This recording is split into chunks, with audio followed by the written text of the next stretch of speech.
तुम्ही म्हणाल की मी साधी सुपारी खातो, साधी वगैरे काही नसते।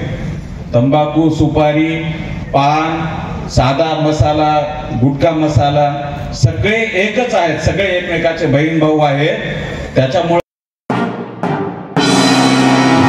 बोलू इच्छितो मंचावर उपस्थित आपले dynamic SP Avinash Kumar sir आणि इतर मंचावर उपस्थित मान्यवर आणि गावकरी मंडळी, खरं म्हणजे अशा प्रकारची व्यसनमुक्ती शिबिरे घेणे किंवा व्यसनमुक्तीचे दवाखाने निघणे हे खरं तर आपल्याचं लक्षण आहे। ही चांगली घोषणावह गोष्ट नाहीये, पण तरीही आज आपल्याला हे करायची गरज पडतीये, कारण अनादी काळापासून चालत आलेली व्यसनाधीनता आता पराकोटीला पोहोचलेली आहे। गावात एक गाड्यांची लाईन लागलेली असते, पार्किंगला जागा नसते।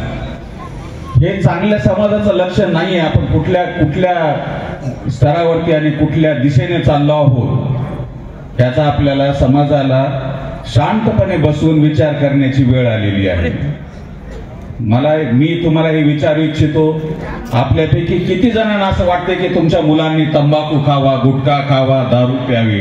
कोणालाच वाटणार नाही। प्रत्येक आई वडिलांना असं वाटेल की माझा मुलगा छत्रपती शिवाजी महाराज झाला पाहिजे, पण तो कसा होणार? त्याच्या समोर आपण जेव्हा गुटखे खाऊ, आपण जेव्हा तंबाखू खाऊ, त्याला आपण नकळत काय संस्कार देतो? मित्रांनो, मी कॅन्सरचे ऑपरेशन करतो। मागच्या 1 महिन्यामध्ये मी जवळपास 3 किंवा 4 अशा मुलांचे ऑपरेशन केले ज्यांचं वय 30 वर्षापेक्षा कमी आहे आणि त्यांच्यापैकी प्रत्येकाने तंबाखू किंवा गुटख्याची सवय वयाच्या 8व्या 9व्या वर्षापासून सुरू केलेली आहे। किती म्हणजे त्या वडिलांनी, आई वडिलांनी काय बघावं? आपल्या मुलाचा चेहरा वाकडा झालेला बघावा, त्याचं काय भविष्य आहे? आणि अशा प्रकारचे हजारो लाखो ऑपरेशन्स रोज होत असतात। गुटख्याचं प्रमाण आणि तंबाखूच्या प्रमाणामुळं तोंडाचा कॅन्सर हा सध्या भारतामध्ये नंबर 1 वरती येतो आहे। त्याच्यावरती प्रचंड पैसा वेस्ट होतो आहे आणि खाण्यावरती पहिले पैसा वेस्ट होणार आणि त्याच्यानंतर त्याच्या उपचारावरती होणार। आणि आपली तरुण पिढी जर अशीच गुटखा, तंबाखू ह्याच्या मागे लागत गेली तर आपल्याला किती प्रॉब्लेम होतील याचा विचार करा, याचा गांभीर्याने विचार करा। तंबाखू आणि गुटख्याने होतंय काय की एकतर तुमचं तोंड उघडायचं कमी होतंय। पुष्कळ वेळा तुम्ही बघितलं असाल की पाणठेल्यावरती बसलेल्या मुलांचं तोंड उघडायचं एकदम कमी होऊन जातंय, त्याला ओरल सबम्युकस फायब्रोसिस म्हणतो आम्ही। तोंड उघडणं कमी झाल्याने 2 गोष्टी होतात, एक तर तुमच्यामध्ये कॅन्सर होण्याची संभावना ही 50% वाढते नॉर्मल व्यक्तीपेक्षा।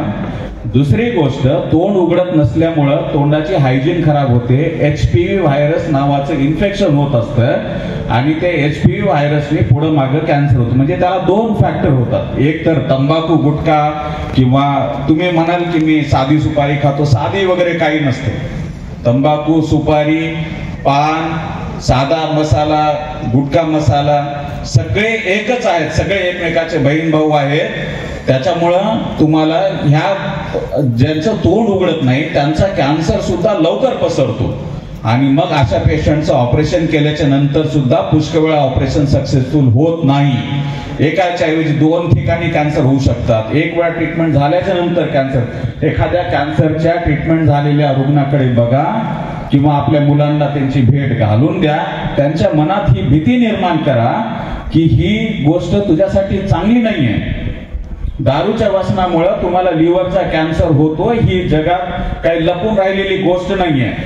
तरी पण दारूचं प्रमाण, हे व्यसन तुमच्या शरीराच्या प्रत्येक भागावरती परिणाम करतं। मग मेंदू पासून ते तुमच्या जठरापासून, लिव्हर पासून प्रत्येक पॅनक्रियासमध्ये पॅनक्रियाटायटिस, अल्कोहोलिक पॅनक्रियाटायटिस म्हणून एक आजार असतो। दारू जास्त प्रमाण झाल्याच्या नंतर पॅनक्रियास खराब होते, त्याचे प्रचंड पेशंट असतात, प्रचंड पेशंट येतात आणि आलेल्या हिमोरेजिक पॅनक्रियाटायटिस म्हणून एक गोष्टी असते, जवळपास 40 ते 60% रुग्णांचा मृत्यू होतो।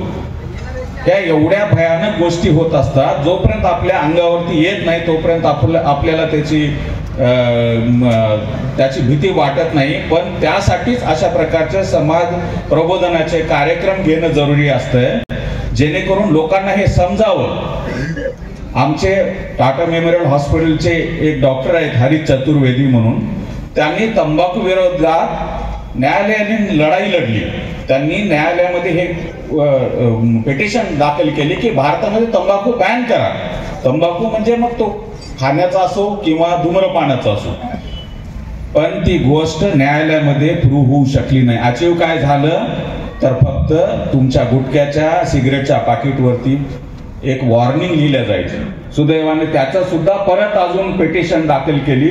त्याची न्यायालयीन लढाई पुढचे 5 वर्ष 6 वर्ष चालल्याच्या नंतर न्यायालयाने असा निर्णय दिला की सिगरेटच्या पाकिटावरती गुटख्याच्या पाकिटावरती फोटो टाकावा, पेशंटचा तोंडाला कॅन्सर झालेला किंवा फुफ्साच्या कॅन्सरचा फोटो टाकावा आणि त्याची व्याप्ती 60% पर्यंत असो. पूर्वी पण घ्यायचे पण छोटा कोपऱ्यात छोटासा फोटो टाकायचा. दुर्दैवानं मित्रांनो मला हे सांगावं लागते की एवढं सगळं करून सुद्धा आज आपलं प्रमाण कमी झालंय का हो? सिगरेट पिणारा प्रत्येक वेळेस त्या फोटोकडे बघतच असेल तरीही सिगरेट पितो. मित्रांनो आपल्या सर्व तरुण पिढीला स्वतः तर नकाच करू, कारण चॅरिटी बिगिन्स ॲट होम. मी एक डॉक्टर आहे पण मला ह्या गोष्टीचा आनंद वाटेल की मी उपाशी मेलो पाहिजे, कारण डॉक्टरांचा व्यवसाय चालणं हे समाजाचं आरोग्य बिघडल्याचं लक्षण असतंय. त्यामुळं आपल्या समाजाचं स्वास्थ्य इम्प्रूव्ह होणं तुम्हाला काही बाकीच्या शेजारच्या लेकराची बघायची गरज नाही. तुम्ही फक्त आपलं घर सुधारवा. आपलं जर घर सुधारेल, तुमच्या घरातला जर छोटा मुलगा ऍडिक्शन मध्ये जात असेल तर त्याला परावृत्त करणं आई वडील म्हणून तुमची जबाबदारी आहे. तुम्ही तर खायचं नाहीच आहे पण त्याला ह्या गोष्टीपासून परावृत्त करा. हळूहळू जे ड्रग्स पूर्वी मोठ्या सिटीमध्ये होते ते आजकाल ड्रग्स छोट्या ग्रामीण भागामध्ये सुद्धा पोहोचलेले आहेत आणि इझिली मिळत आहे. प्रशासन शासन ह्या गोष्टीवरती किती आळा घालेल? जेव्हा समुद्राची लाट येते तेव्हा त्याला आपण थांबवू शकत नाही. त्यासाठी प्रत्येक समाजातल्या घटकांनी स्वतःची जबाबदारी ओळखून त्याच्यासाठी प्रयत्न करणं आवश्यक आहे. शासन काय करेल? शाळेच्या जवळचे गुटख्याचे दुकान बंद करेल. शासन काय करेल? दारूचे दुकान बंद करेल. पण त्याला ती इच्छा होऊ नये, त्याचं मन परावर्तित व्हावं, ह्याची जबाबदारी तुमच्या आमच्यावरती आहे. मी आपला वेळ फार घेणार नाही. ह्या सगळ्या गोष्टी असतात. सगळ्या सोशल मीडियावरती आपला सगळ्यांच्या हातामध्ये मोबाईल आहे. सोशल मीडियावरती सगळ्या गोष्टी अवेलेबल आहेत. दारूचे शरीरावर होणारे दुष्परिणाम, तंबाखूचे होणारे दुष्परिणाम, सुपारी, गुटखा, धूम्रपान. भारतामध्ये कॅन्सर, लंगच्या कॅन्सरचं प्रमाण अत्युच्च होत आहे. हे सगळे कॅन्सर रिलेटेड जे काही मुख्य कॅन्सर भारतामध्ये सध्या आढळत आहे त्याचं मुख्य कारण हे व्यसनाधीनता आहे. त्यामुळं मला आपल्याला ही नम्र विनंती करायची आहे की जेव्हा तुम्ही इथून जाल तेव्हा हे बघा की ह्या पूर्ण समुदायापैकी जर 5 जणांनी जरी आजपासून गुटखा आणि धूम्रपान बंद केलं तरी मी समजेल की ह्या कार्यक्रमाच्या नियोजनाचं सफल झालेलं आहे. धन्यवाद.